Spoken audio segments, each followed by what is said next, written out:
Review YouTube சேனலுக்கு உங்கள் எல்லாரையும் வரவேற்கிறேன். இன்னைக்கு நம்ம பார்க்க போகிற திரைப்படம் கருடன். 3 நபர்களுக்குள்ள நடக்கக்கூடிய கதைக்களம். கர்ணா, ஆதி, சொக்கன். இதில் கர்ணாவும் ஆதியும் நண்பர்கள். சொக்கன் கர்ணாவுடைய விசுவாசி. சின்ன வயசுலேருந்தே கர்ணா கூடவே இருக்கக்கூடிய கேரக்டர் தான் சொக்கன். இந்த 3 நபர்களுக்குள்ள நடக்கக்கூடிய கதைக்களம் தான் கருடன் திரைப்படம். தேனி மாவட்டத்தை சுற்றி நடக்கக்கூடிய கதை. ஒரு கிராமத்தில் இருக்கக்கூடிய கோயில் சொத்தை எப்படியாவது கையாடல் பண்ணணும்னு நினைக்கக்கூடிய ஒரு அமைச்சர், அந்த அமைச்சருக்கு உதவி செய்யக்கூடிய local police station, உள்ளூர்காரங்க.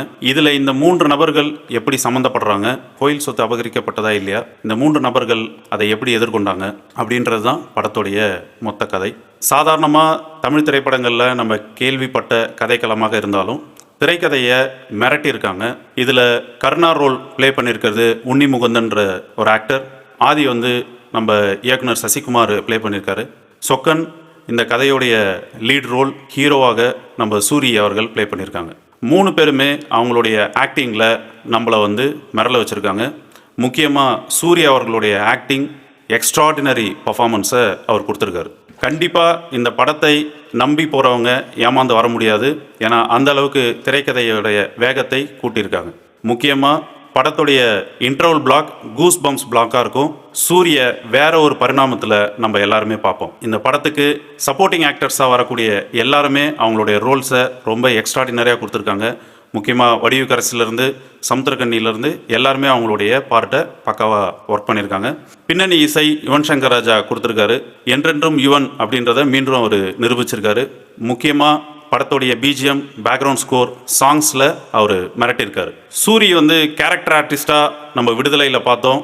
Extraordinary performance. Lead ரோலாக இருந்தாலும் கேரக்டர் வைஸ் பக்காவாக அவர் ப்ரெசென்ட் பண்ணியிருந்தார். காமெடியனாக நம்ம பல படங்களில் பார்த்துருக்கோம். ஆனால் கருடனில் ஆக்ஷனில் அவர் எக்ஸ்ட்ராடினரியாக பண்ணியிருக்காரு. மிக முக்கியமாக ஒரு லவ் சாங் சூரிக்கு கொடுத்துருக்காங்க. இன்னும் அவர் கொஞ்சம் பெட்டர் பண்ணாக்கா ஒரு முழு நீள காதல் படத்தில் கூட அவர் ஹீரோவாக நடிக்கலாம். படத்துடைய கிளைமேக்ஸு நம்மளை ப்ராமிசிங்காக என்கேஜ் பண்ணுது. சினிமோட்டோகிராஃபி டோட்டலாக படத்தை நம்ம எல்லாருமே ரசிக்கிற மாதிரி அந்த சினிமோட்டோகிராஃபியை பண்ணியிருக்காங்க. துரை செந்தில்குமார் அவருடைய ஃபிலிமோகிராஃபியில் அவர் எடுத்த படம் எல்லாமே ப்ராமிசிங் படமாக இருக்கும். நம்மளை எந்த படத்துலையுமே அவர் ஏமாற்றவே இல்லை. அதே போல் கருடன்லேயே அவர் ஏமாற்றலை. மிக முக்கியமாக துரை செந்தில்குமாரோடைய ஃபஸ்ட்டு மூவி எதிர்நீச்சல், செகண்ட் மூவி காக்கி சட்டை, இது ரெண்டுத்துலையுமே எஸ்கேவுடைய வளர்ச்சி ரொம்ப அபாரமாக இருக்கும். காமெடியனாக இருந்த எஸ்கேவை ஆக்ஷன் ஹீரோவாக காக்கி சட்டை டெவலப் பண்ணியிருக்கோம். அதே போல் ஒரு காமெடியனாக இருந்த சூரி விடுதலையில் ஒரு கேரக்டராக லீடாக பண்ண சூரிய ஒரு ஆக்ஷன் ஹீரோவாக உருவாக்குறதுக்கு கருடன் மூவி சூரிக்கு ஹெல்ப் பண்ணும். வெற்றிமாறன் அவர்களுடைய கதைக்களத்தை முன் வச்சு எடுக்கப்பட்ட படம் அப்படின்றதுனால வடசென்னை படத்தில் வர மாதிரி திரைக்கதையை நகர்த்தணுன்ட்டு துரை செந்தில்குமார் நினச்சிருக்கலாம். மண், பொன், பெண் அப்படின்ற 3 பிளாட்டில் இந்த திரைக்கதையை அமைச்சிருக்காரு. 3 பிளாட் இருந்தாலும் ஆனால் ஒட்டுமொத்த திரைக்கதையும் மண்ணை மட்டுமே சுற்றி நகருது. படத்தை ஒட்டுமொத்தமாக பார்த்த என்னுடைய ரிவ்யூ இது. நீங்கள் பார்க்கக்கூடிய ஒவ்வொரு நபர்களுக்கும் தனிப்பட்ட முறையில் உங்களுக்கும் கருத்துக்கள் தோன்றும். அப்படி ஏதாவது உருவாச்சுன்னா கமெண்ட்டில் பண்ணுங்கள். கருடன் அபாரம். ரிவ்யூ பார்த்த அனைவருக்கும் நன்றி. லைக்ஸ் பண்ணுங்கள், ஷேர் பண்ணுங்கள், சப்ஸ்கிரைப் பண்ணுங்கள்.